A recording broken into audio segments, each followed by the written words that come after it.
Hello, everybody. Welcome to Into the Score. My name is Avshai Darash. I'm your host, as always. And Into the Score, we get a chance to talk to extremely interesting individuals about arts, culture, day-to-day politics, and underlining entrepreneurship. Before we start, I would like to say something. 99% of the people that are listening to us and following us are not subscribed. You can see me there, right? You're not subscribed. I hope that you're going to subscribe and get into our community that we're building here and Into the Score. But enough is said. And today I'm with the very, very interesting Sanne Kerkhof. Hi.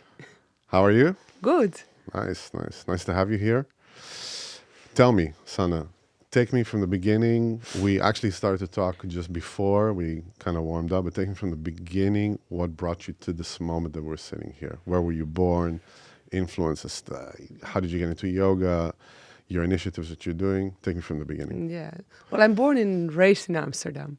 So not a lot of people are. Echt Amsterdammer. Yeah, echt Amsterdammer. That is where it started. And I moved with my parents through a whole of Amsterdam. So we lived in all different areas. And my primary school time was in Amsterdam North, which in that time everybody felt sorry for. Now it's all hip and happening.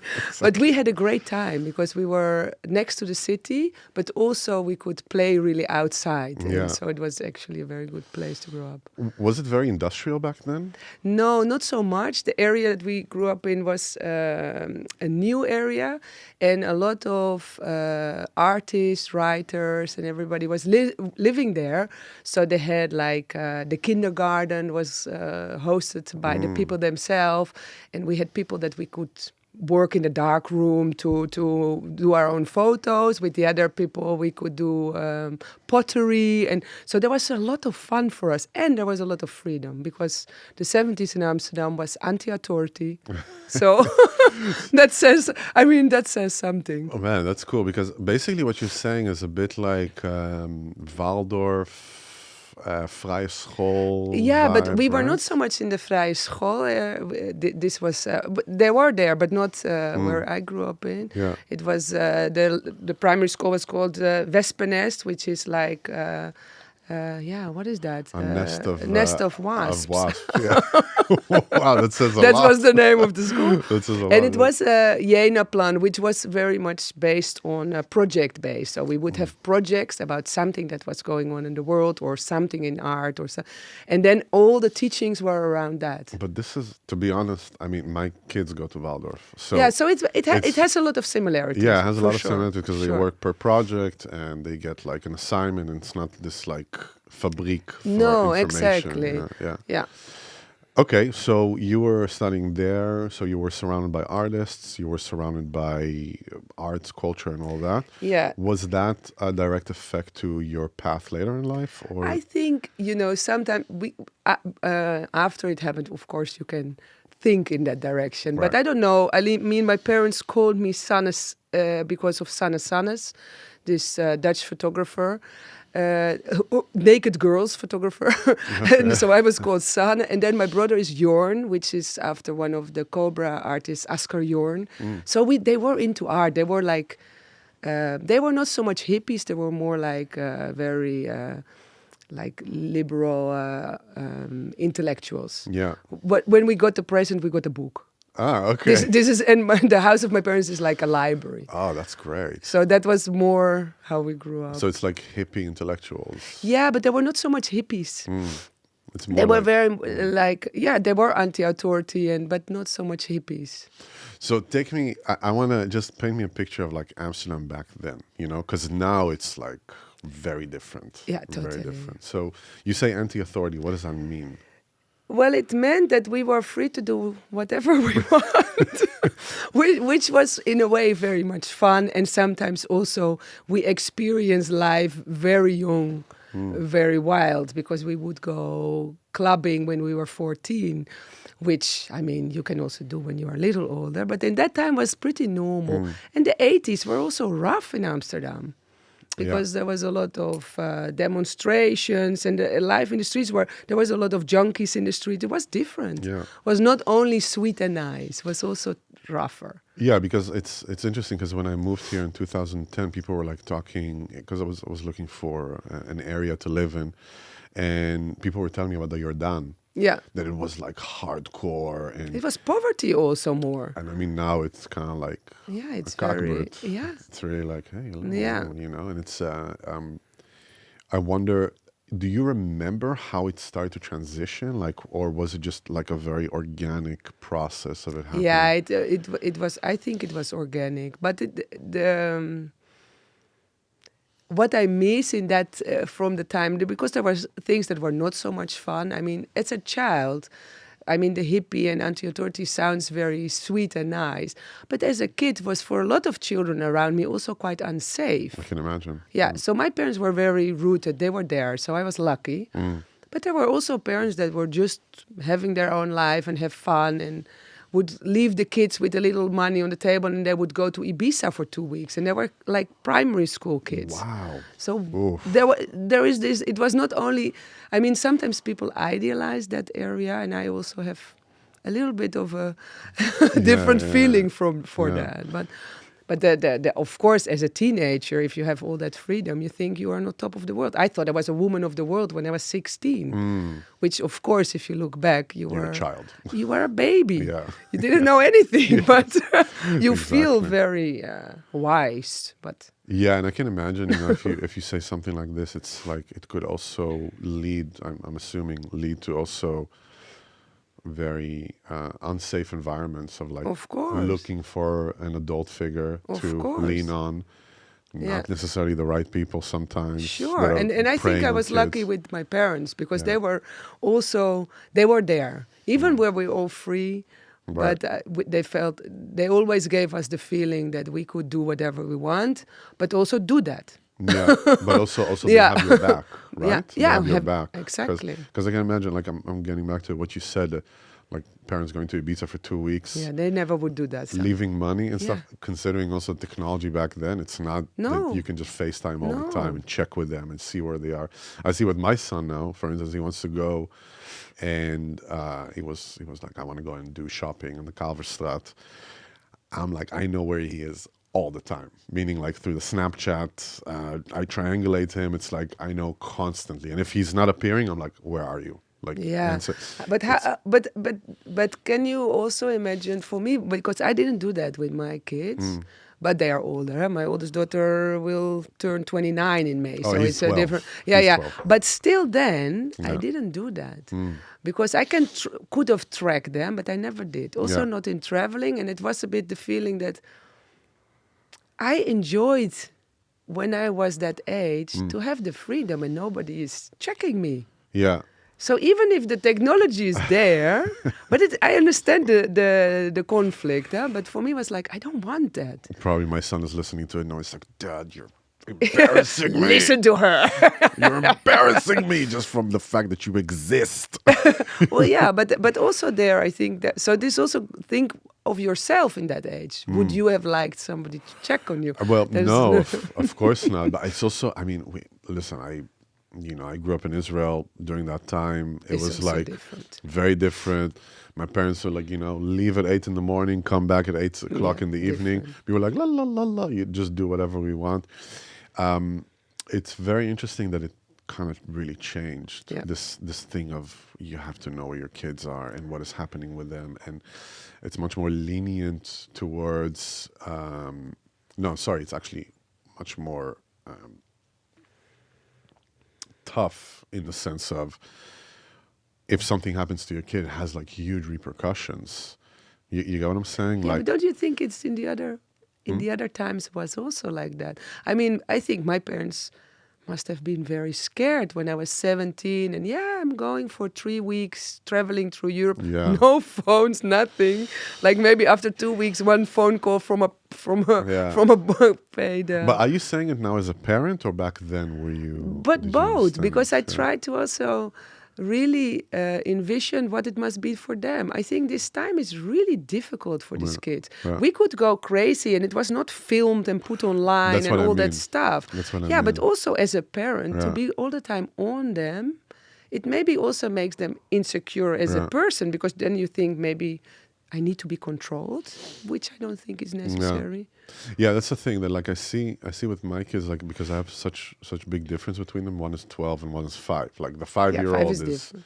is like, you know, it's like Life I'm is just, good. What is the plan of the yeah, day? what is the plan? Lego and you know, Yeah, and sure. chips, and like he loves it. But with the 12-year-old, all of a sudden it's like, I need my independence. I need to do my course. stuff. I need to do this. His mom, because his mom is way more like open and lenient about it. I'm much more like, I guess, the man, like, there are predators out there that will, you know, and that's where the balance comes. And I can't imagine like how it was back then. But also trust the kid. What you teach your children, you can also then they will be also. I mean, they're not stupid. They can deal with the world. They grew up in a city. I mean, it's also different if they grew up in a little village and then you put them in a city, which is a different vibe, I think. But I also, and it's not always easy. I mean, they will make their own stupid mistakes, like we did. Yes. But I let still them make their mistakes. I mean, still make stupid ones. So oh, good. Lucky. No, but it's like this. I like them to feel, and of course, it's not easy. Huh? Yeah. It's not like, oh yeah, do whatever you want. No, and I think also, because I see it with my kid, with the 12-year-old, I see that like the thing with social media also, it becomes so incredibly confronting constantly. You know, how many followers do you have? How much attention are you getting? This is like a different story, but I was pretty shocked to discover it, that like my kid, I mean, of course I'm not, because he's my kid, it sounds biased, but he's a very pretty kid, you know? And he put himself out there and he started to get messages from people. And when we were in a trip, we went to Italy together, and I hear him saying like, yeah, I'm going back now to Amsterdam. And I'm like, who are you talking to? Like, what? Let me see this. And then I get his phone, and I'm seeing that he's just talking to strangers that are sending him messages like, oh, beautiful kid, all that stuff. And then all of a sudden, this darkness. No, I think it's not easy that in that sense, because my oldest two didn't have that already so much in. And I think the challenge with the generation of your children is really different. Yeah, because we didn't grow up with all that. So I think I was probably in the first generation of parents that suddenly the children had access to this kind of equipment, and the world came in a different way. And I think in the age that your kids are, the parents are much more aware already. I was not aware of that already so much. I thought that it happens like when I found these messages and I started to confront these people through his account. Like, hey, who are you? Who am I talking to? Do you understand you're talking to a small kid and all that? And all of a sudden I get blocked. All of a sudden I get this. It's like, wow, this is real. This is like this.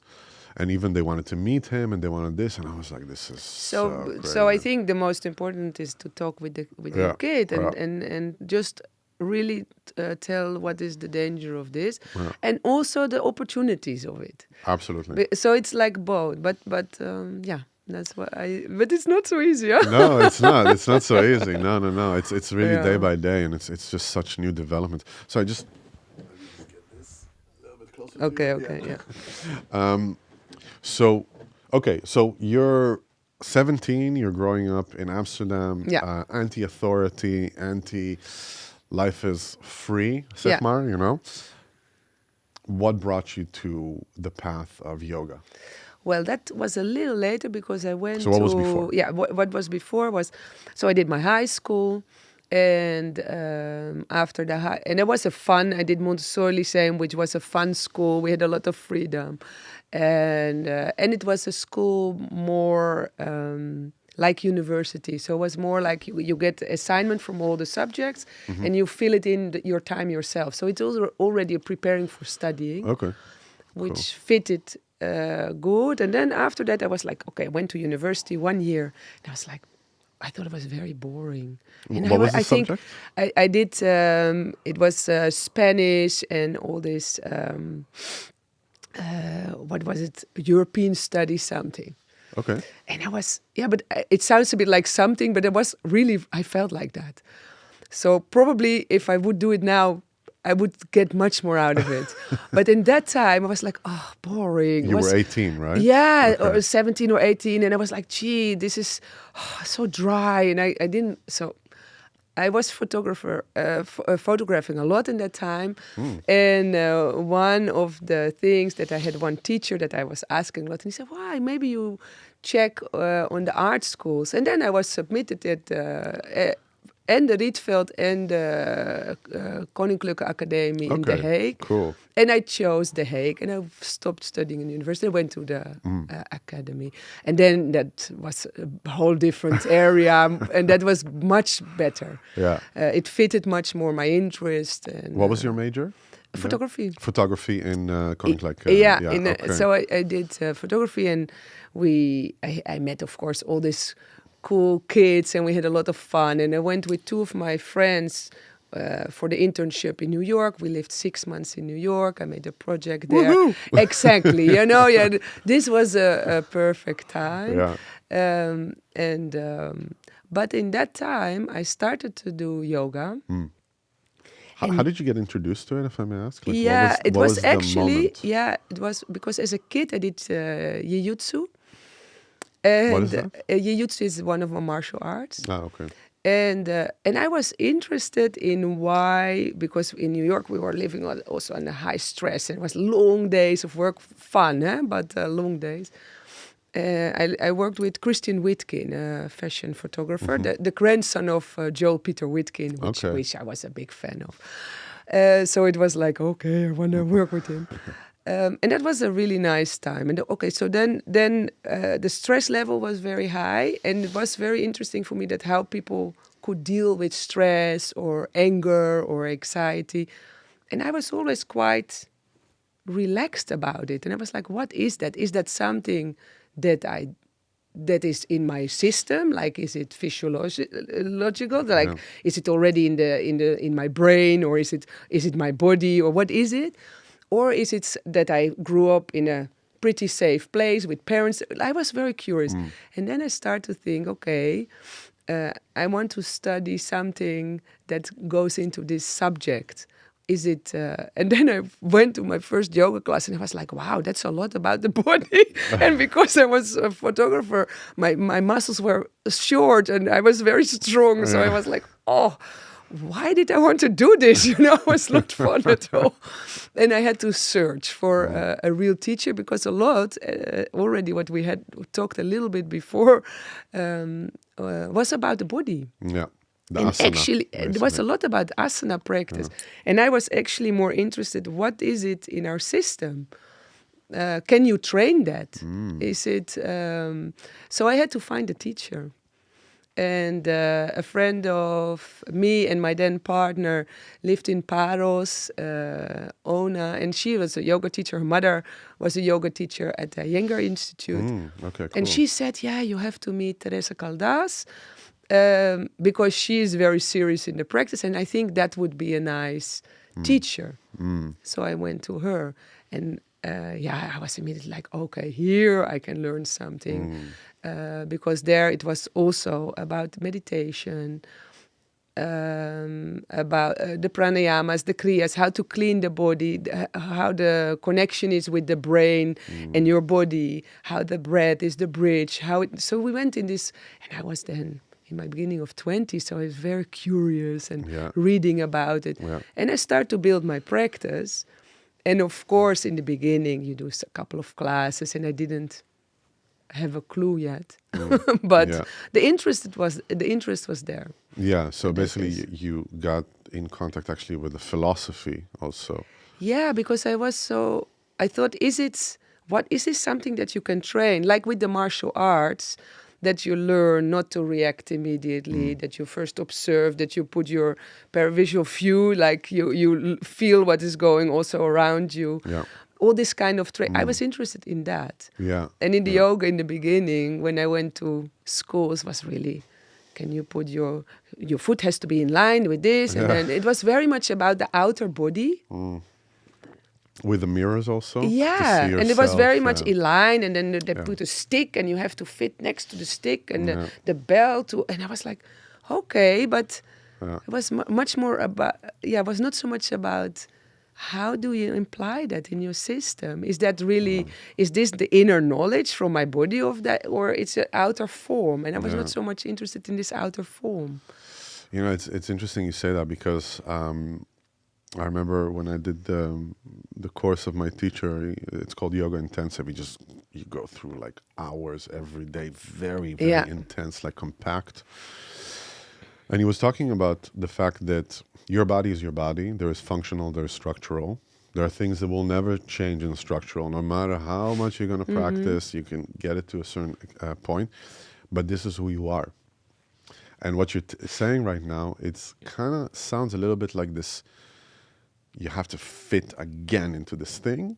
And if you don't fit, I assume some low self-esteem can just arise from it because you think, oh, but I cannot touch my toes, but I cannot this, and he can do it. And Yeah, or you are comparing exactly, or Exactly. he or she. And I think in the end, what I feel in the practice is that it's really more this inner knowledge, and then when you move really from breath, actually the body changes. Yeah. So then it's not a fit structure. And I like also this idea that we have a kind of floating bones. So instead of thinking the skeleton is one and then everything is glued on it, like the muscles and the Yeah. tendons and then Yeah. the skin, maybe we are this structure and the bones are floating in it. And then actually, whoa, then you can move. It's not stuck Yeah. and hard. It's like it's a floating round system. Yeah. And I think this is also what the body is. The moment we get very rigid, we lose this soft flexibility, but also in our brain we lose it. We get rigid. Absolutely. I mean, it's kind of like that was one of the things that we talked about: flexible in the mind, flexible in the body. Because if I get stuck in things and I'm like, I can be very stubborn with this. I feel it in my body. I feel like Of course. things should go this way, and then it's the same of trying to go into an asana where your body is just like, I cannot do this, and then you injure yourself. Yeah, and also if you think, instead of thinking I have to find this form, give the body time to slowly find the space to go there. I remember really the feeling of that my body was almost telling me, yeah, okay, I understand, you really want this. Like suddenly was openings in place that I was like, whoa. Yeah. And then it was like almost my body was saying, okay, you're really committed. Yeah. You take your time, but you also really listen to, if the body says no, don't push it. Yeah. But this is also delicate because with some people, you have also people that are always laid back. Maybe they need a little bit of pepper. Yeah. So, but that's the individual. That's the individuation of it. Exactly. Every Because person it's has a different type of practice, and it makes me think also about how humbling it is that you think you arrive to a place, and then the day after, like your body is just like, whoa, okay, I need to arrive to that place again and again. And it's not. I mean, it's that cliche, the joy is in the ride, not in the destination. And that's something that really changed a lot of stuff for me personally. I told you when after the yoga intensive I came and I was like, yoga is the answer for all the world's problems. Yeah. And then my teacher was like, calm down. Yeah, don't be be a missionary. Yeah, don't be a missionary of Please. yoga now. No. You're a missionary of this, missionary of that, missionary. And then it's like, oh, wait, that says something about my path and who I am. He said a few things like I remember in the yoga intensive, like, this is more a reflection of you and a reflection of life, you know? And that was really humbling in that sense. And I asked you that question just before we started filming. Why do you think that yoga is being perceived predominantly here in the West, mostly not as yoga with the 8 limbs of it that's coming from Ashtanga or other streams? It's perceived mainly asana and sometimes a little bit of pranayama, a little bit of meditation in most of the yoga studios. Why is that, do you think? Well, but this is my assumption. I think because in the West, even when we go to school, it's very much about result. I mean, we put 4-year-old already into a test. Yeah, Let them just play. Yeah. They will learn a lot. absolutely. So I think it has to do a lot with this society that we think that the gain is or in money or it's in prestige, but sometimes the gain is maybe in that you develop in a nicer person. Yeah. Maybe it has to do with that it's so much on prestige. Yeah. And also so much about outer appearance. Yeah, and 'cause- become better, or Yeah. when you can do this, or then it becomes very much like there is yoga. How do you say, like challenges, like who is the best in, Yeah. which is in a way very weird. It has funny. nothing to do with where. I mean, in the old text, also we talked about it. It's also it should be pleasant and stable. Yeah. Then I see faces like, it's like, that doesn't look pleasant and stable. I mean, if you really take it serious, then it also has this pleasant and stable. Stay playful. That makes the mind young, the body young. But if you get very rigid, you get rigid in everything. Yeah, absolutely. So Absolutely. I think that is something that the West, it's in the whole society a bit like that. It's like when people have a lot of money, they have the people are, oh, that's great. Maybe they are a terrible person. Absolutely. So I look in a different way to people. So I think it has to do with the whole of society. Yeah. Yeah, it's really interesting you say that, because it's it kind of, like I said, when I got really into more, I'm not there, it's a lifelong thing, but more into really the depths of yoga, I realized like, oh, but there is like, oh, this is like completely westernized what is happening here. In the sense of also the yoga influencers and how it's if being- you have more followers, which is weird. It's weird. And probably you really have some good teachers that have that. Yeah. But in a way, it's what can you measure from the following? It's really weird. It's Yeah. more interesting for me if a teacher is more humble. But when I see the practice, you can really see there is embodiment and there is this heart for yoga, and they try to also bring this around them just by being an example. Yeah, and being of service. Exactly. Yeah. And that is something else than, I call it the golden bikini girls. Like, yeah, look at me. Yeah, because it's where, what does that have to do with anything? It's Yeah. like, what?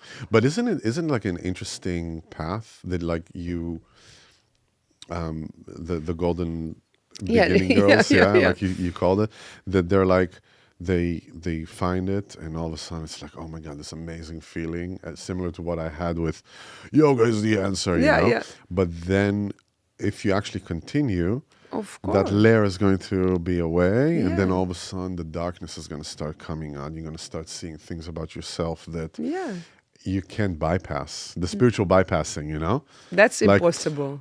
If you really do a practice, you can't bypass. Exactly, Yeah. like coffee enema and ayahuasca in the morning, and then kambo, and then and then yoga at the end, just for you to think that your father still loves you, you know, stuff like this. Yeah, and also it's a lot about me, which is not so much what it should be about, I think. I saw a lot of that actually in the spiritual scene here in Amsterdam, of like, it's not really a loving community. Let me get to what I mean with that, is that if you're really in a dark place, they're not there. No, but this is also, I think, what it's a specific group. You know, No, but I understand. It's so important that in the end, I think the older I get, the more I really try to surround me with people that I also, we give each other energy. Yeah. They're not plugging in and coming to get. Yeah, exactly. And also, when I feel sad or when there's something big is going on, they're also there. And it's not, it doesn't have to be a lot of people, but that little communities, yeah, sure. In the end, that's, I think, for everybody, the test in life. Who are there really if the shit hits the fan? What type of relationships do you have? You know, what is the quality of the relationships that you have?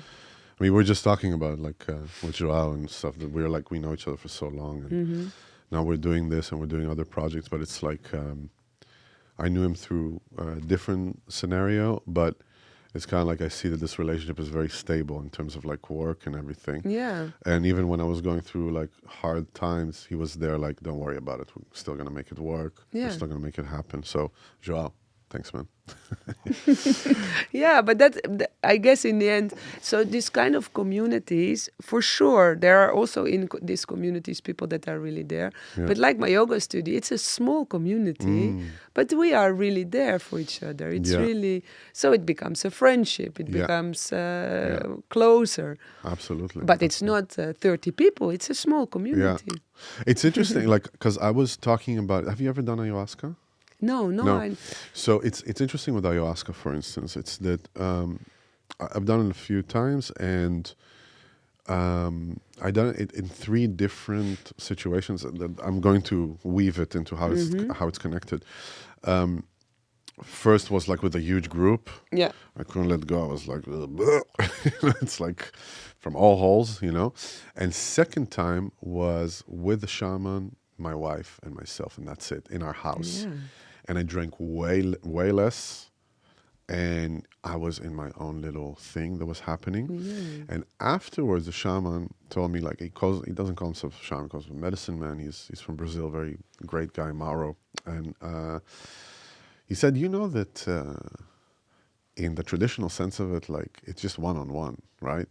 It's just one-on-one. And the medicine man drinks it and then tells you actually what they are seeing as visions. And it's not that the apprentice... Interesting. So it's kind of like, how did it happen? And he said himself even that it's like these group things and like everybody coming, you know, like vomiting and doing all that stuff and seeing visions. And this is actually a completely not the way that ayahuasca should be consumed at all. It just became like when it got to the West, actually Westerners brought it from South, and they were just like, let's just do it and make it a business model out of it. But it's with yoga the same, no? You had one teacher. You had one teacher that and you would... one-on-one. Exactly, and grow and clean their house or do like a live with them and actually immerse yourself in their life. Yeah. And then all of a sudden it's like, hey, we got to pay bills, we got to pay mortgages, we got to pay this, we got to do that.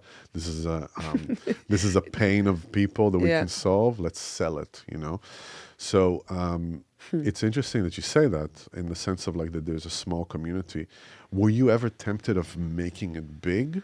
No. No, never tempted of making it big. Never tempted of like just spreading yourself. No, and it's also because in my studio I teach my classes, but I'm more always a little bit more in the background, even with the festivals, because I organize the yoga for Lowlands and Down the Rabbit Hole. And I went a couple of times on stage, but it's not my place.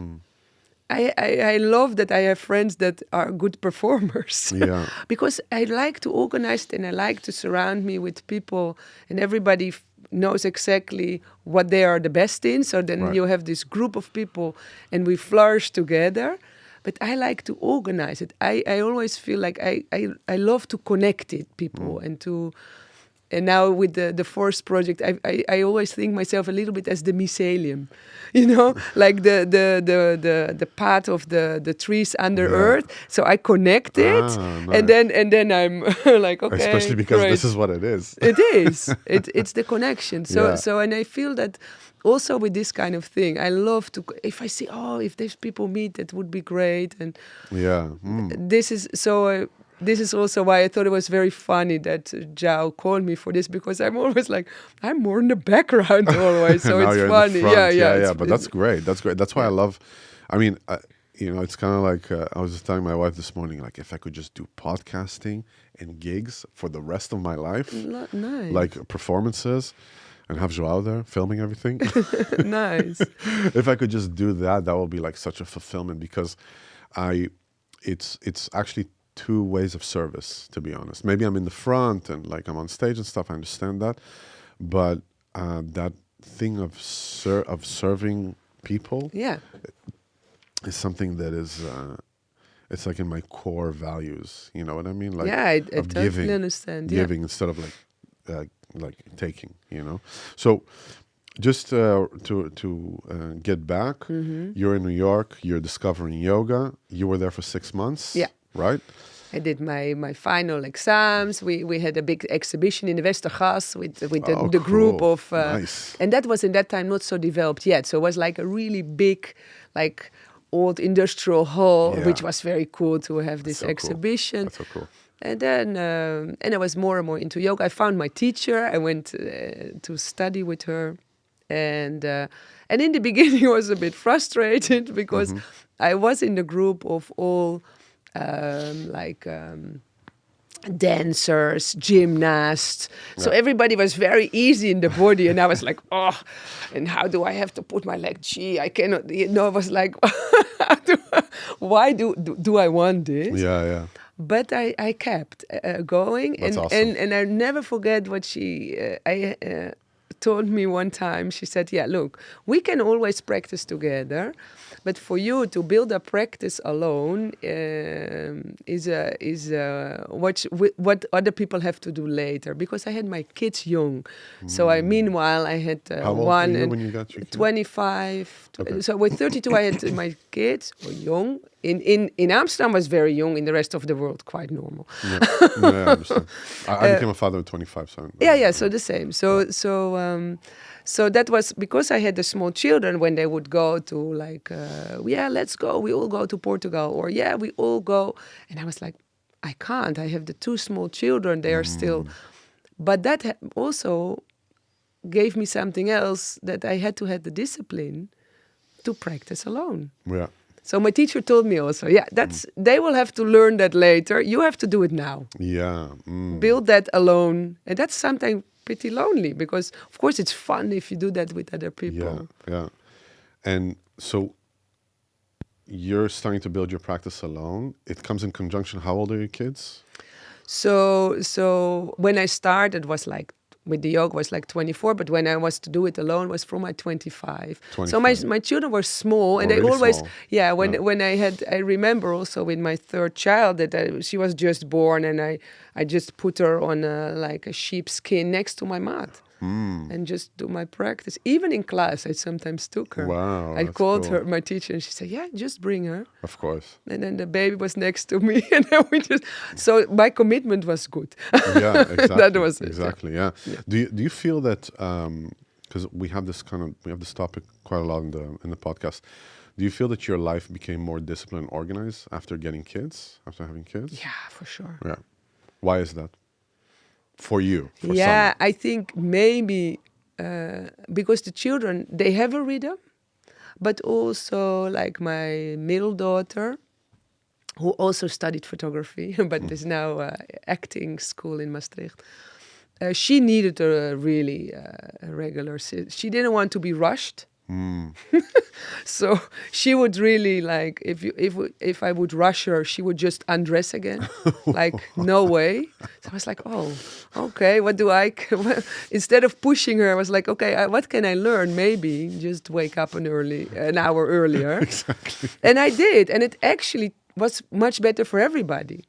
So she was a good teacher for that. All of my kids taught me something else that I wasn't aware of. Yeah. So that was the one. Yeah. She really no, and she just undressed again and was like, like a baby, like 2 years old. Like, no way, no way. She didn't want to. Wow, it's like then you get really challenged with, You are with like, your authority. It's like, I need to do stuff. Yeah, we have to go. But I also thought it was funny. It was like, I think children are in that sense such good teachers, because she's right. How annoying to get stressed every morning. Yeah. Just don't do it. Yeah. And I was like, Yeah, it's true. Then all of a sudden it gets a perspective like, oh, maybe there is a different way of doing it. Exactly. Maybe I don't. If I get up 1 hour before I do all the stuff I need to do, then you can plan ahead. It's so much more relaxed. And I did my practice from 6. I always start 6 when I had my children, because otherwise, when do you do it? Yeah. Well, you have young children, so you know, the youngest one is still young. You know that you need some time for you, and to have the morning practice then you stay sane. This morning, it was just like opening the door. Goedemorgen, Papa. I was just like, oh my God. Yeah. Like, jeez. This is exactly. Like with them. Jump on the bed. Where the day started. Yeah. Okay. Good morning. It's amazing. Also with kids, it's like they can sleep for 3 hours. Their battery is full. Yeah. We sleep for 3 hours. No. No, we are just No, but then slugging. they also knew that I did my practice, so they would even. I always told them, if there is an emergency, you can Yeah. disturb me. Yeah. But also from a very small age, I just told them, this is Yeah. my time. Like when they were playing, I would always tell them, if you, we will go in like half an hour, maybe Yeah. finish what you're doing. Yeah. So I also took it very serious that they have their own space. Because I wanted them to respect my space and time. I also did that to them. But that's great. Because then it right. makes more sense. It's like what I think for everything is like what you live is as an example does much more than any word you say. Yeah. Because absolutely. if you shout, don't shout. I mean, that's a bit, but you understand what I mean? Good It's like luck. so annoying. No, but also as a kid, I remember as a kid being sometimes very frustrated by how the adults behave. Absolutely. So I was Yeah. aware of it. I was really like, I don't want them to be so frustrated. But of course, they have their hang-ups with me too. Like, Of course. like all people, I mean, don't worry. Yeah. So, just taking me back again to the timeline. So you're 25. You're starting your own practice. Where's the photography in that point? Yeah, I still worked as a photographer, and I did. What were you doing? Which kind of gigs? Yeah, were I you did doing? portraits, and I did for that time was called TV 3000, was a company, and I Okay. did for them. And after that, at the Cultuurfabriek, I would do photos for them. But the yoga became more and more my love. I really enjoyed it, and I was and I started to study the text and met my people Yeah, from the yoga scene that I exactly. really want to practice with. Yeah, I think the yoga became bigger and bigger, and then in 2012 I took over the studio of Teresa because she went back to Portugal. And I took over the studio. And then in the mid-time, she introduced us to two big teachers, Donna Holleman, who was studied herself with Iyengar and Patabi Joy, and then also Orit Sengupta, who also studied with Iyengar and Patabi Joy. Patabi. Okay. And My that- teacher studied with like one of the disciples of Patabi Joy. So. yeah. So and then with Donna, I studied when she came to Holland, because then she was teaching mostly in Italy. And it was very interesting for me. She had, for me, very interesting new things that you could practice and play with. But then when I met Orit, and she's from Jerusalem, and she was a different kind of teacher. Because the moment I saw her practice, I was like, oh. Orit? What Yeah, was her Orit last name? Sengupta. Orit Sengupta. Yeah, and she But this is like a... and she had, her style is called Vijnana Yoga, and Vijnana is like one of the layers, one of the koshas, so Annamaya Kosha, Pranamaya Kosha, and then Vijnana Maya Kosha. So there is, it's more the knowledge from within, the knowledge that is already in us. So she would always say, like, also like unravel all the layers that you put on, all the trauma of just living. Yeah. we put layers, but I like that idea that we are already good as we are. Just so it's not that you have to change in something else, but you unravel. Like when you live with a 5-year-old, you know there is this purity, this playfulness, this fun. That's also us. Yeah. And not to be naive and think that we're only sweet, because children can also be angry and frustrated. They are humans. So it's not like, I don't mean it like, but lovey-dovey, but I mean it like there is a core that is also very beautiful in us. Yeah. And I like that. And then Orit became really my teacher for years. Sengupta, you said? Yeah, Sengupta. Sengupta, Because her because- first husband was Indian. Yeah, exactly, because Orit is like No, Orit is Jerusalem, like, Israeli. Yeah, very no, Israeli, for sure. yeah. And she works with Noga Bargai, also a very good teacher that also teaches was teaching in my studio. That was really nice. So Wow. yeah, that was a very so Orit became my teacher.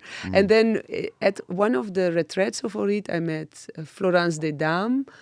She was next to me, and that became one of my dear friends and also a teacher. She's also very playful.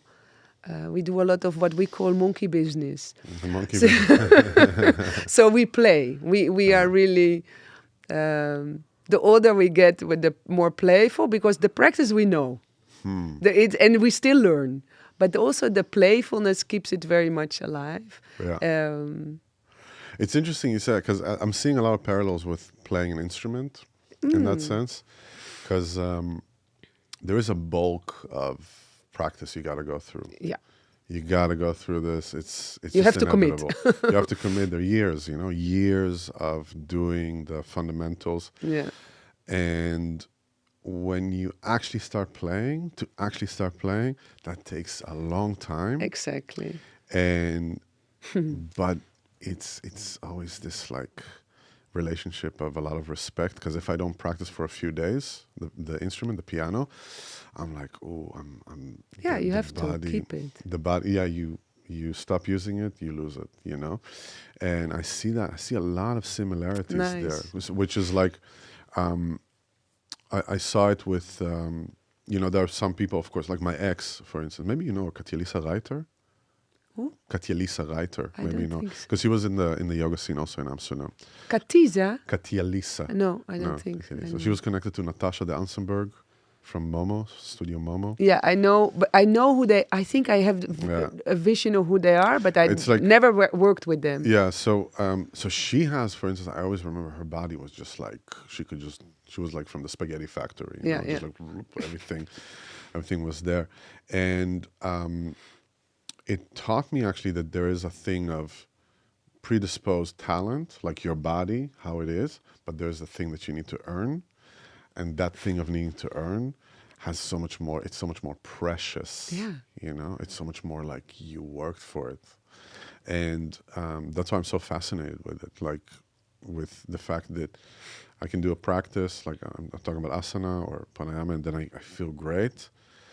But then something comes on my path and challenges me again. And then I'm again like, oh, okay, well, Yeah. you're not that centered. But it's also what I feel that in a lot of periods in my life that were very challenging, the practice was really like, I was always thinking, how do people do that and don't practice? How do Yeah. you stay sane? But then that can be playing an instrument, that Yeah. can be, so there is of course a lot of different ways, but for me it was really, it helped for me always to stay sane. If I have a lot on my plate, the sitting is not always fun also. Sometimes you really go through your own, I mean, you can cry in sitting, you can go through things, Yeah. but it also gives you, I think the structure Yeah. gives you the freedom. And Yeah. it sounds always so contradictory, but I really think that it is the same as that you have a commitment. This is also what I think, what is maybe also thinking back about your question about the yoga scene. A lot of time, people just chop around a bit. Yeah, window So they do a shopping, little yeah. bit this, they do a little bit that. Of course, it's interesting to feel and research what is your way that fits your system, but to stay with something and really commit, that will deepen Yeah. anything that you do. But Yeah, no, I totally agree with you. It's like also this thing of things are in constant flux of change, Yeah. change. And then your practice is the thing that kind of make the centrifuge go a little slower. Yeah. And then it's really like this gives you structure. You get up from 6 till 7, you do your practice, for instance. Exactly. Even if the sun doesn't come up that day or you experience a very hard loss or whatever it is, exactly. that thing keeps the constant practice, and that really said, I remember when my mother passed away 10 years ago, and I was deep in like Kabbalistic practices and which are connected to like a different stream from Israel Regardi, and it's like connected to And also with all the chakra work is Exactly. is also there. Yeah. exactly, and that kept me sane, you know. I And totally understand. And that thing that you just said, like that question of how do people actually go about life without Yeah. having a practice, I think that we're seeing, I mean, of course, I don't have any data here and stuff like this, but I think we're seeing more anxiety with people than usual. Of course. And I think, but also the input is crazy. Yeah. If you think how much info we get 24/7, Yeah. we have to shut that down also sometimes. It's too much. We cannot, I mean, if you think 2 centuries ago, you would know what's going on in the villages around you. Yeah. And then in this short time, our brain has to deal with so much. So much information. And everybody always is very opinionated immediately instead of maybe just first look at it. Yeah. Immediately, shout whatever comes up without even consider maybe other ways of looking at it, which is very much this time. So to zoom out, for me, it keeps me sane. Yeah. It's really that thing of people mix between perception and perspective, you know? My perception is everything, Yeah. but your perspective doesn't matter, No. you know? And then it's like, it just clashes, you know? And this 24-hour news cycle, you can just literally just consume news all the time. But that's too much. And Okay. it's also, I have to say, I always, when my kids were young, I was always jealous on the news for children, because they always did this percentage of good news. I was like, I want that too. There is so much good stuff going on. Why is that not news? No, but I'm serious. Yeah. Because then people say, no, I say, what? That's a choice. There is also a lot of good stuff going on. There are so many great initiatives. I don't see it so much. So the focus on the negative is big. Yeah. Why? Yeah. It's very strange. It's like, no, it's naive. I say, no, it's not naive. Why give such a big voice to all the negativity? There is also a lot of good stuff going on. I think that is a choice. It's also, you know, it's an interesting thing you say, because I see it predominantly in social media. If someone goes crazy, posts something angry, it gets much more attraction, much more traction than someone like, hey, I just wanted to share with you that I made this and that, and I'm so happy about it.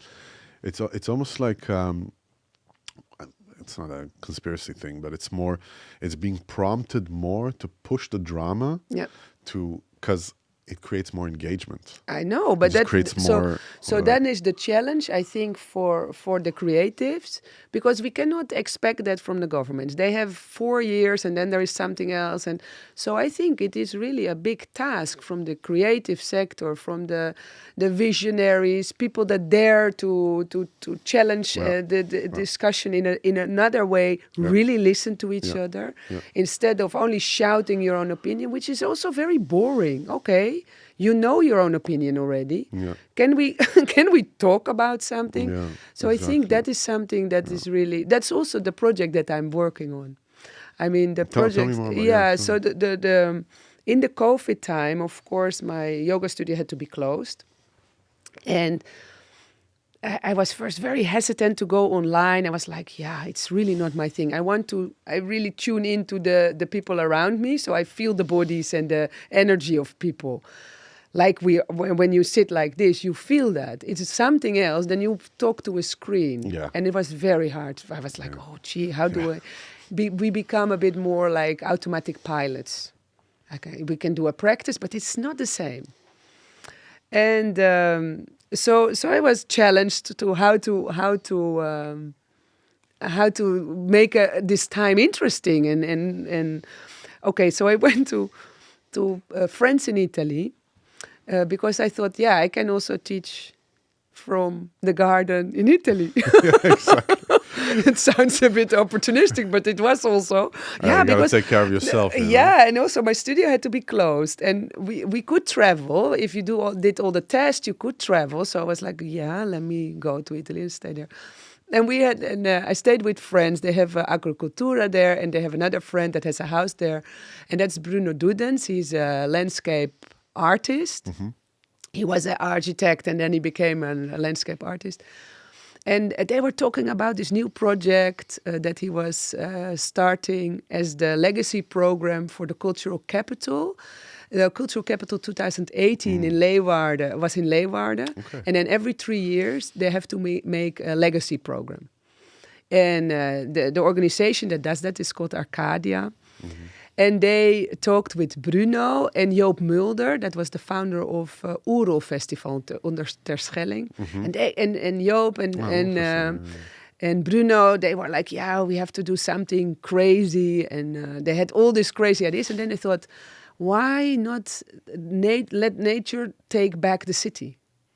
So maybe if a forest walks into a city, that could be pretty disturbing. Maybe that's fun, and like Shakespeare wrote about the walking forest in Macbeth, and you have the walking forest in Tolkien, or but it's stories.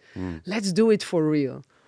So of course, when they told me, I get always very excited if people have plans that are quite impossible. I think, oh, that's fun, like because it's so easy to say, yeah, but let's keep it real. And I like it if people don't do that. I get very much, I wake up. Delusion is interesting. I like, oh, wow, that's cool. So a walking forest, and then filmmakers were involved. And then they said, Bruno said, maybe you can do research. What is a tree and then, of course, if you dive into the subject of trees, you have the levensboom. How do you say that? The tree of life. Yeah, of course, tree of life. And then you have, in all cultures, the tree is a big symbol. Absolutely. In yoga, is the symbol, the rooting and the connecting the earth to the skies. And then I found, of course, in literature about trees, and I found in art. I mean, so many artists are totally into trees. And then I found in all kind of fairy tales and the old folk tales. And so it was like, wow, this subject is big. And then our main question became, what can we learn from trees? And I made kind of research books. So like a book that could stay in development and we gave that to artists. We had an open call for artists, and we gave that like, okay, in this wideness of options, what can we learn for trees? And then you can add something to our plan. So, of course, first was the whole logistics of how to bring a forest into a city. And then it was 1,200 trees. Which is big. And then we had, they constructed a kind of boxes with a system that we could lift them. So, and then we because it would be the most cool if it was mobile by hand, not with machinery. So we needed volunteers. In the end, we had 4,000 volunteers. 4,000, wow. Helping in 3 months. Because we had, the idea was like 1,200 trees, 400 days, go from one square to another square in 100 days. So we had a whole route with the forest. Cool. And then on every spot there was like music, and then we had films in the cinemas and in the schools. All the schools in primary and high school, they had programs about trees and what can we learn from trees. And we had chronodendroloog Valérie Trouet, who was giving a lecture about, she was totally into wood and forest, and she could tell us about. So we had all kind of scientists involved. Wow. So it became a big thing, and it was really, really special to feel, because of course there was also resistance. Yeah, I cannot park my car here now, this kind of thing. Or what a waste of money, which happens a lot when art really tries to change something. Of course. So instead of going into the discussion, we put the trees, and then people would really experience what it did. And it changed the whole atmosphere of the city. People became calmer. Everybody would meet in the forest. It was cooler, 5 degrees cooler. And trees are great. Yeah, it was so beautiful. And then Floris Levenberg and Roos Casella made a movie about it, which was called The Walking Forest. And it goes to all these environmental film festivals. Yeah. In Geneva, they won the We're gonna put all public this, prize. Yeah, nice. Put all the links and everything. Course, Great. For sure. Yeah. And so in Geneva, they won the public prize, and now it goes on. And then in Eindhoven, the project itself won a prize for environmental design. So it was like, how do you call it? The city design. Yeah. I will also send that to you, because it was so cool to put something, like in the beginning was like, this is impossible. Yeah. And then when it happened, it was so beautiful. But think about it, similar to, in the beginning when you were 25 and you were seeing some crazy asanas. Yeah. And you No. were like, I'm never going to be able to do this. Exactly. But then you, especially with that you feel like, oh my God, my body was so... yeah, and exactly. then, I'm so yeah. stiff. No, and then it this. happens. Yeah, and then it happens, and it's like, oh, this is just a fact. It happened. And Yeah. then what is the next, you know? Yeah. Or like, how can we reach... Did you have this feeling like, how can we reach more people with this? And Yeah, how and can that we- was also, it's again, so I'm more the researcher, and I did in the forest, instead of calling it yoga, I did practices, and I called it liquid movement. Liquid movement, cool. Because I thought then I'm free to do whatever I want. I can put a little bit of monkey business. And That's cool. That's smart, actually. and yeah. also yoga has still a lot of people have this judgment about it. They have this idea about yoga, or they think they have to be very flexible. And I thought, if I call it something else, maybe people get triggered. So we started with a small group, but in the end was like people came with mats, everybody was doing liquid movement. Liquid movement. So I'm going to do that also now when we go into Europe. I'm going to keep it liquid movement. That's smart. That's Yeah, smart. and also because it gives me the freedom, and it's not, I really give credit to all my old practices and my old teachers, because that's why I'm able to play with it. Yeah. And my practice is also still very much Vijnana Yoga based. I mean, the practice, the core practice. But the playing and tempting people into it, I love it. Because that's something I think also in the beginning when I did the festivals, when we started on Down the Rabbit Hole with Gwen. and the first year we did with Gwen Langeberg and Afka Reinga, and we just put some snake suits, and we were like, okay, how do we get these kids into yoga? Yeah. Because they come to party. Yeah. And we had a lot of fun.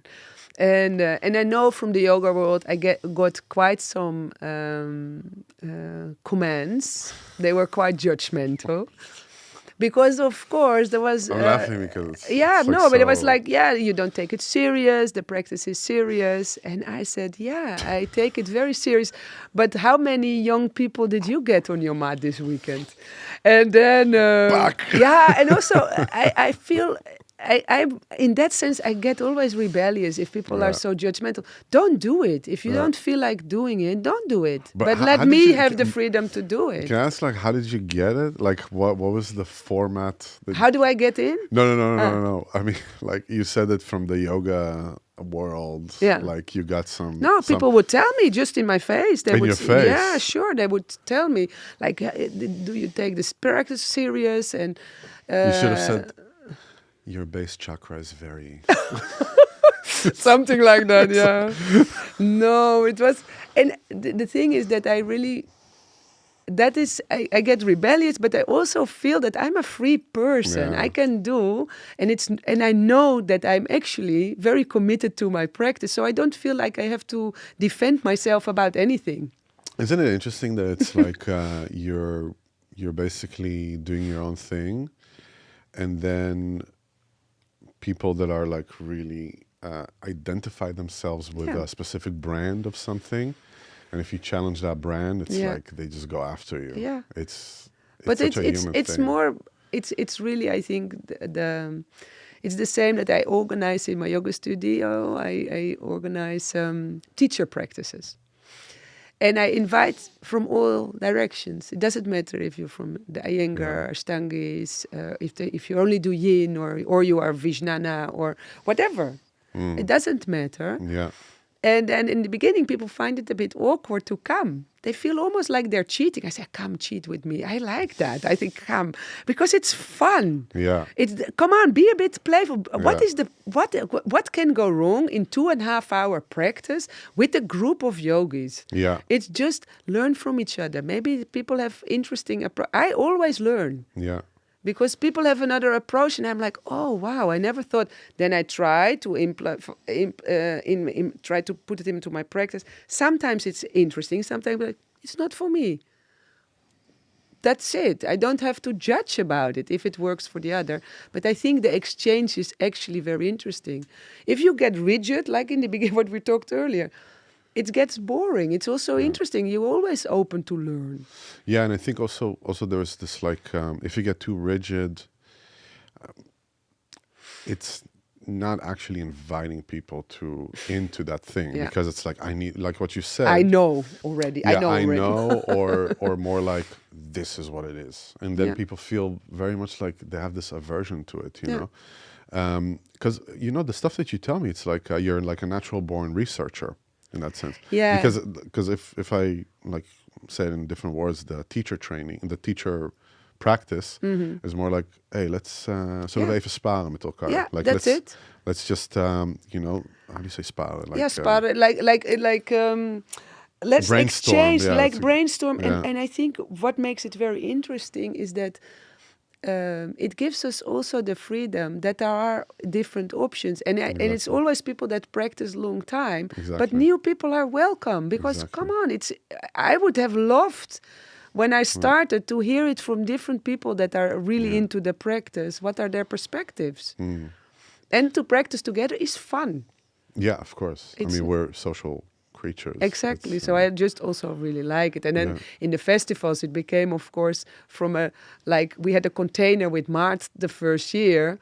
And then I went back to the office to talk, what would you like? I said, well, we would like to have a tent. And then they said, maybe you can also check what we can do in Lowlands. Because there was a yoga, but it was very old-fashioned, very rigid. Yeah.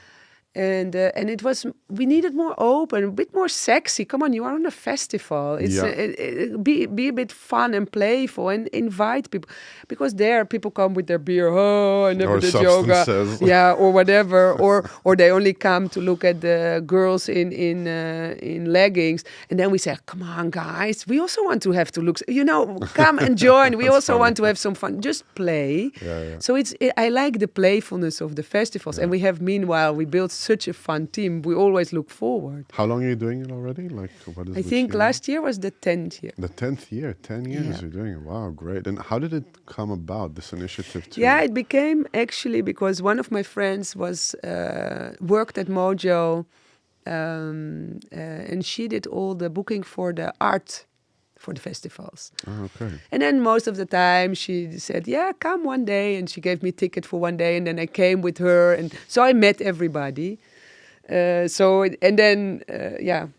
was like that. And then it just rolled. Yeah, and it was also funny because the director, Erik, I knew him from her. But also, very funny, from the kindergarten of my children. So our kids were together. So we knew each other also. Yeah. And then they knew that I was so into yoga and that I'm open to play. Yeah. Because, of course, if you would be like that in a festival, you have to have fun. Yeah. And it's a lot of fun that Gwen is always joining, because then I have my friends around. Of course, of course. So this is the best. Yeah, this is something, I had this conversation quite, it's like a reoccurring theme here in the podcast of the nothing beats personal connections. Nothing beats like what you say about the kindergarten and meeting them. And it's like you could have sent an email. Yeah, no, but then that will end up in the pile. Exactly, in the pile of, can you give me something? Yeah. And, can I take? And it's really interesting because I remember going to like a conference, very big conference last year it's called Jazz Ahead, and it's very intense because everybody just needs to sit and you have meetings the whole day. And it was, of course, in the last years, the emergence actually of AI makes people scared that we're not going to talk to people anymore. Yeah. It's never going to happen. It's never. I think that in real life, we need that conversations, to see the person, like you said in the beginning of the podcast. You need to see the body, you need to see the person, you need to see and you feel it. You feel that because we're still having this like open antenna to connect to people on that level, and not just through this like cold, acidic, electronic connection. So that's amazing that you build it. Do you have any? Did you ever not take a student to your class, like something that you just felt like, this is not, I can't help you? Actually, no. No? No. And sometimes it's hard because you sometimes can see that people actually need other kind of help. Because that's a bit also that you have to really be aware, not to become like they're going to ask you questions and you just answer. I will tell them, maybe you need to really find help. Yeah.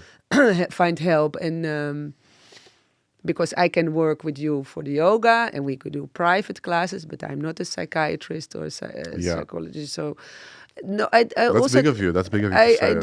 don't want no, but I also feel really like that. Yeah. It's like it makes sense. You know, sometimes people convince you so personal that you are like, hey, I cannot. I can listen to you, but I don't want advice on that because that's big. You have to really find help. Yeah, yeah. It's interesting with advice. My dad told me something that stays with me with advice about the fact that people give you an advice, but they're not going to carry the result of that advice. So be careful with Be what is careful with it. happening, you And know? also, I really don't want to have that responsibility. Yeah. They come to a yoga class. They pay for a yoga class. They don't pay for a consult of 2 hours. And I'm not a psychiatrist. I don't want to that responsibility Yeah. for somebody that comes to my class. Yeah. And then with the private, I can work. But also there, if I feel that is beyond what I can do, I'm very honest and like, hey, That's great. That's great. We talked about it in the beginning, just before we started filming, about why do you think this phenomenon is happening, actually, that people, they become, let's say they get a lot of attention, they become spiritually affluent, and they get followers, and they get all this attention happening to them, and then at some point it goes sideways with either taking advantage of people that are in a weak position, going after a lot of money, for instance, going after drugs, going after promiscuous sex, all that thing. Why do you think that happens? there is a text that I can share with you. It's called When Demons Practice. And sometimes when in the practice, we strengthen things in ourselves, but we can also strengthen the parts in us that we shouldn't strengthen. Yeah. I think the that's shadow, the darkness. Then the ego is a big thing. I mean, if everybody's telling you, "Oh, you're so great," and thank you, and then you start to think, "Oh, maybe I'm different." You're not. You channeling something through you. Yeah. That's the practice. Yeah. It's not you. You're channeling it. It's great that you can do that, but it's not about your ego. It's not about that you know suddenly everything. Be a bit humble in that. I really think so. And I think that when demons practice, when I read that text, I was like, oh, Great. this is so interesting because we can strengthen also bad stuff in ourselves. Is it online? No, I will send it. Send it to me. Send it to me, because I will put that link also in the description. Nice. It's very, because very it's interesting. It's just that we always have to be aware of that. We can strengthen also stuff in ourselves that is not so fun. Yeah. And also sometimes we need to strengthen something, like if people are always shy, they can strengthen, maybe become a bit more outgoing. For somebody very outgoing, maybe they can learn sometimes to observe first and not be immediately always on top of everybody. Hey, hold back a moment. It's not a judgment. It's just that you learn to know what is your way, and then you can balance that, become a little bit more in balance. It's just... And how do you... I guess you come across that often. I mean, of course, I'm assuming, but people projecting on you, looking for a figure that they can't get. Somehow, how do you deal with that? Yeah, but it's very interesting that we do it in my studio. We do family constellations. Okay, and cool. a lot of time you get chosen in a position. I always do. I always join. That says also a lot about you and the things that you have to deal with. Yeah. So that is, I think, when I became a lot of times the mom. Can you be my mother? I was like, yeah, I understand, because I'm always, you can come also under my wing. Exactly. It's like, this is almost like stamped on my forehead. I like to have a lot of people like that. But it was also telling me something. Hey, sometimes don't do that. I have to deal with that. So like, oh, maybe I do that too quick, or maybe I have to do that only with people that also care for me, or like this. So this is always... So it's like reciprocation. It's always. Yeah. So when people look at you like that, think immediately what it says about yourself. Are you projecting something that maybe is not totally fair? Yeah. Yeah, exactly. Are you actually looking for it also Maybe. subconsciously? Maybe. Yeah. Yeah, and so it's more like that. I think that a lot of time. Then also in the constellation, I became a lot of time the death, and that is more like it's not only dying. And death can also be the transformation to something new. So can you be this death? Death? The Yeah, dove, death. yeah. Sorry, it was Okay. not clear. Death. I thought dad, because you said no, mom. that, Oh, yeah, no, could it's also okay. be the father. No, no. But and then I was like, oh, like you get a bit defended, like hey, it's not so nice.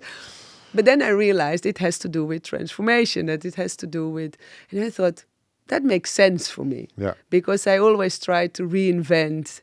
If I became something, and then I was like, okay, now I want to reinvent myself in a way. What can I still learn? What can I? So I thought that makes sense. Yeah. That I got chosen to become aware that I'm.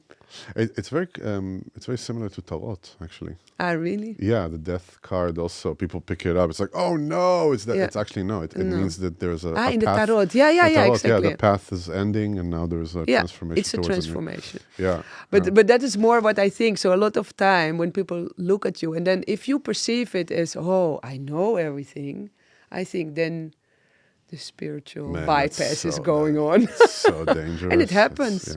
It's really.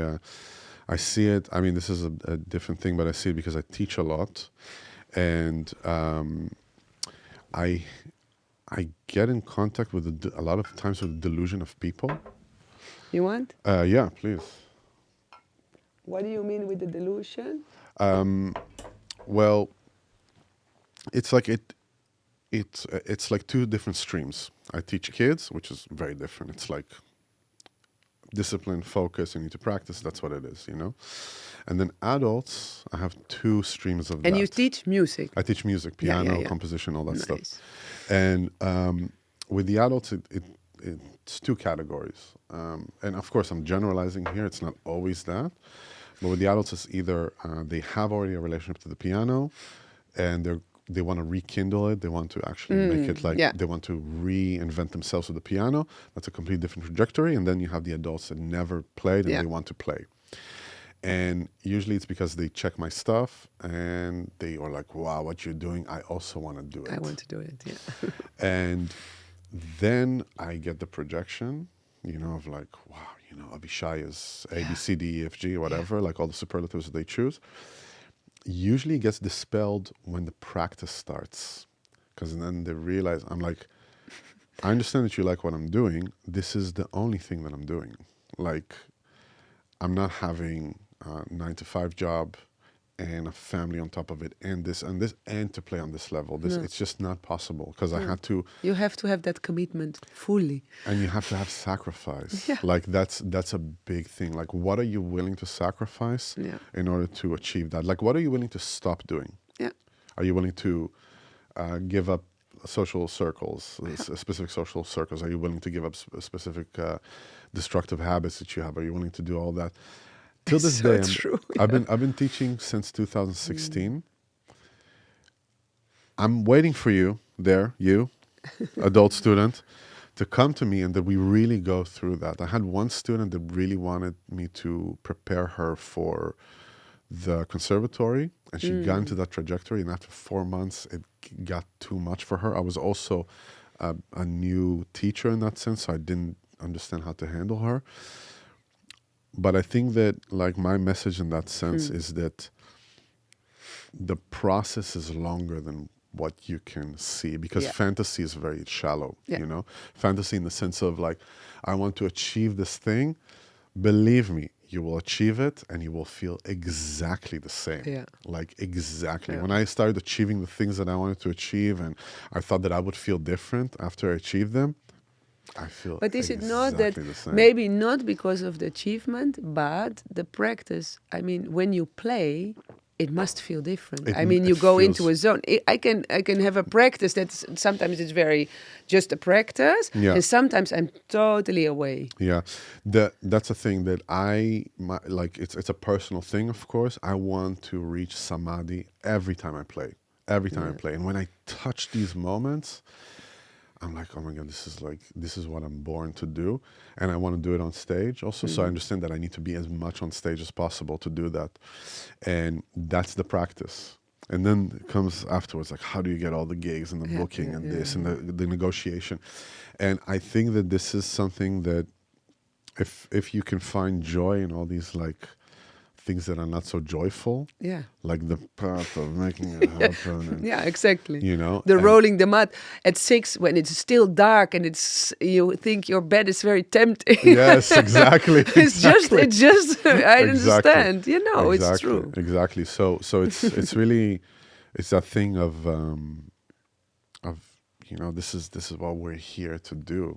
Actually, to give something from our inner goal to other people. You know, not necessarily that they give us our goal.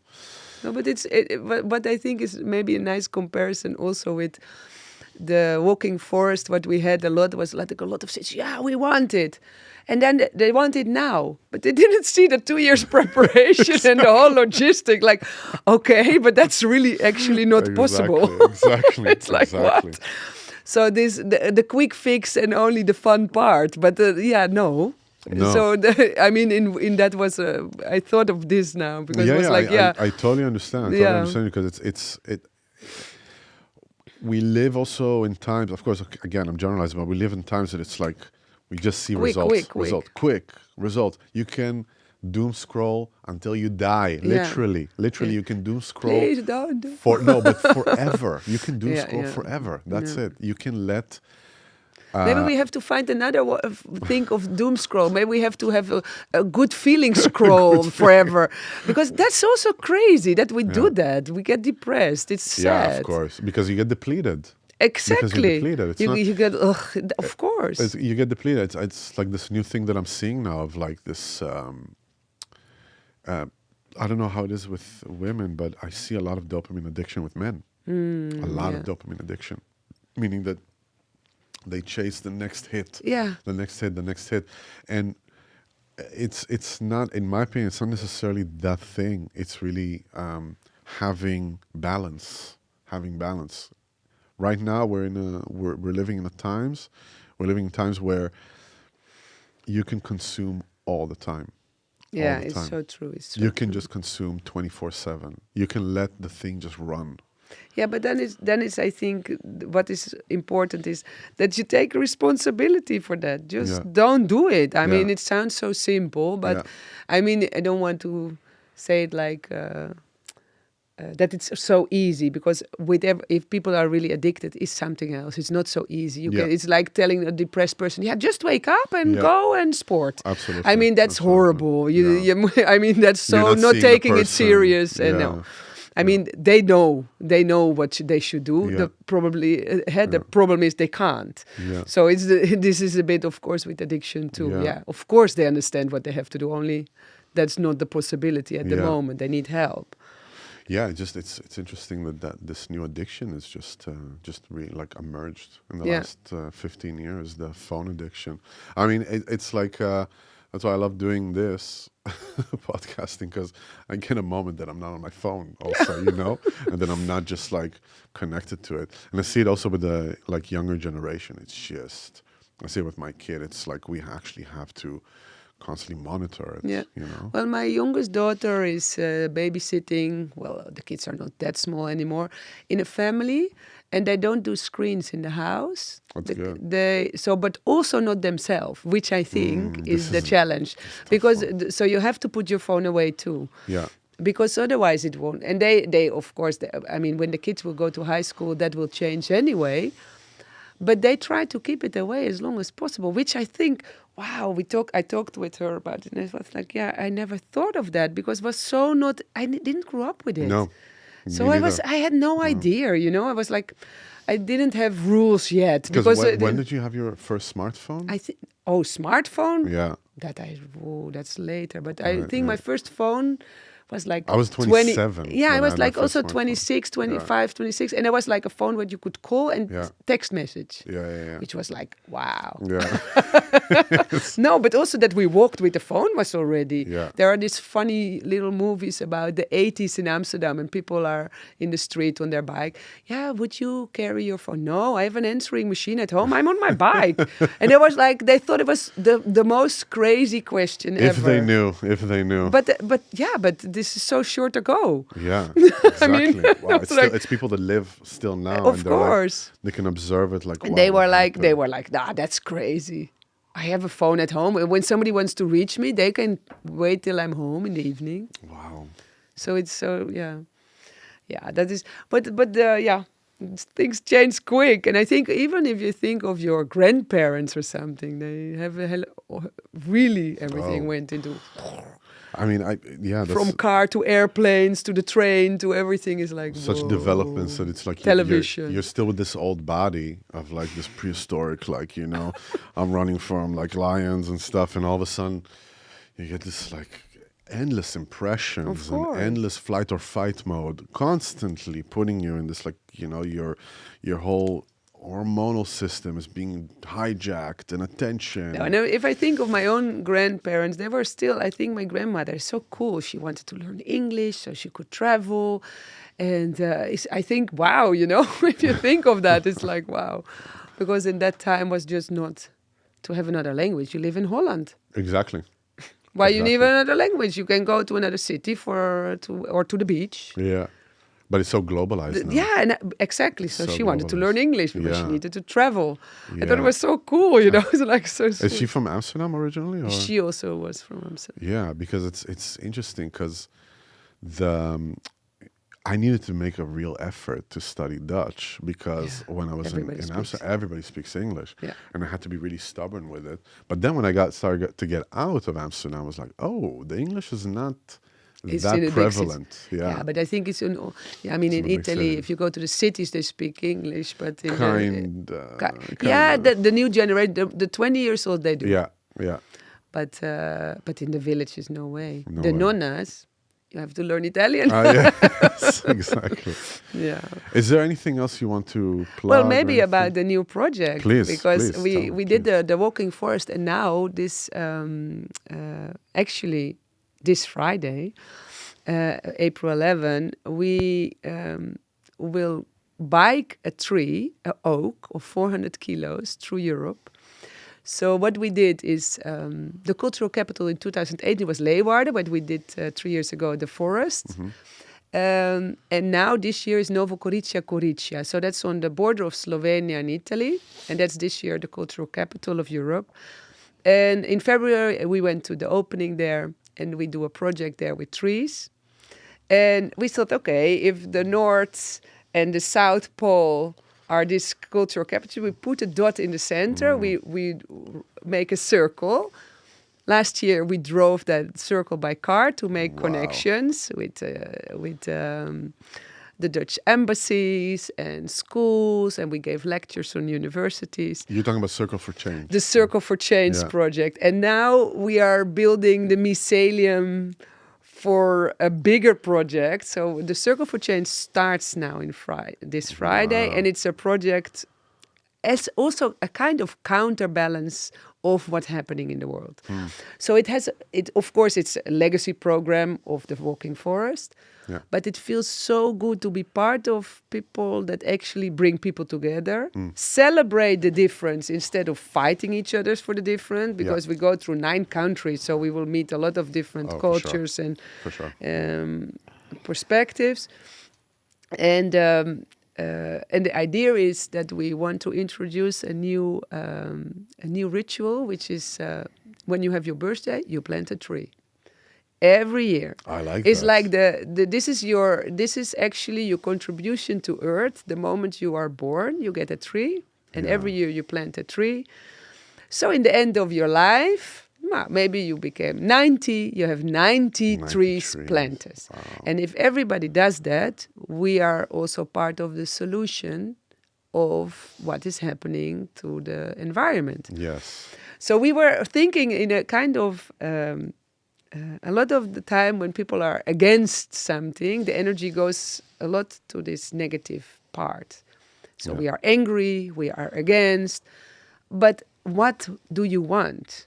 So what we thought, if we put effort to something that actually creates something new, brings people together, that energy can also grow.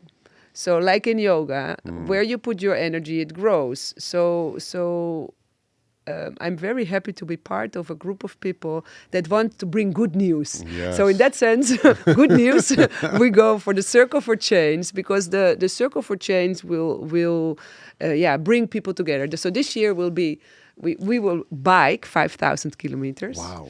So I'm going to be lean and strong back because that's a long trip. So we will bike this Friday from Holland to Germany, then Poland, Austria, Czechia, Slovenia, Italy, France, Belgium. Exactly. That's the whole circle.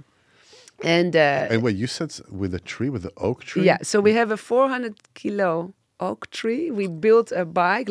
Of course, we didn't build it, but we let that build. It is a beautiful bike with a box that a with tree a box is planted. with a tree. I will also show it so you can share it. Wow. And the box is it has to be very strong because it's really a oak because the oak has also this.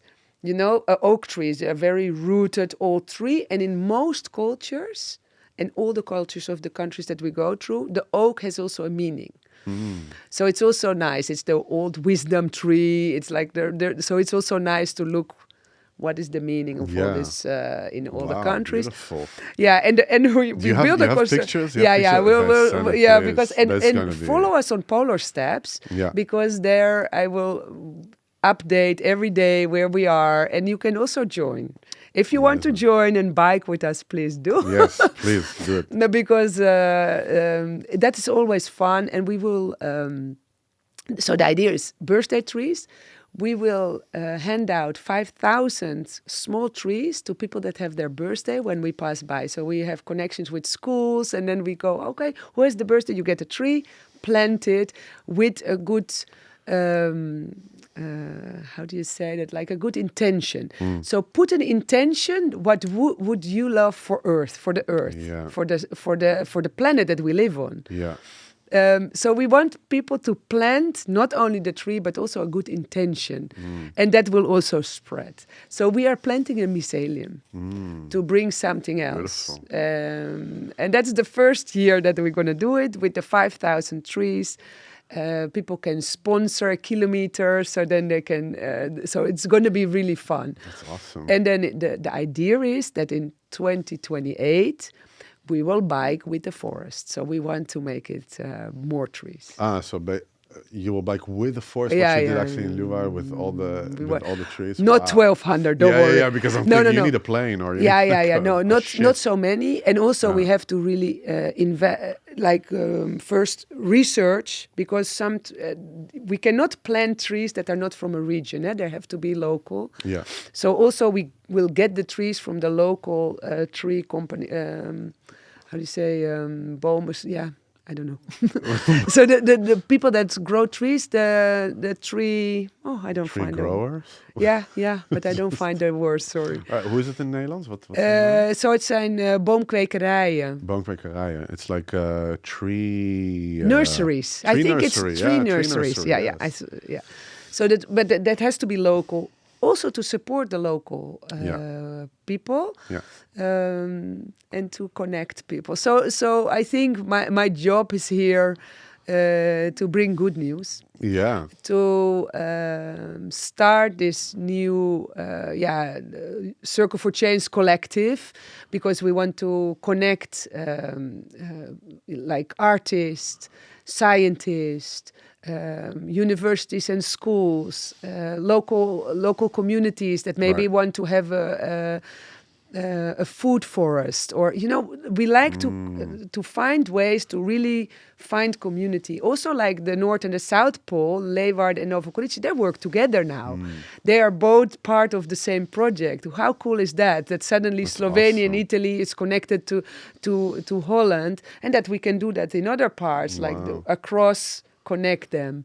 So there That's is great. a lot going on, Man, it's very inspiring. and we're really. going to make a movie. So they're going to be also Floris Leeuwig and Roos Caselle will make a movie about it with different subjects.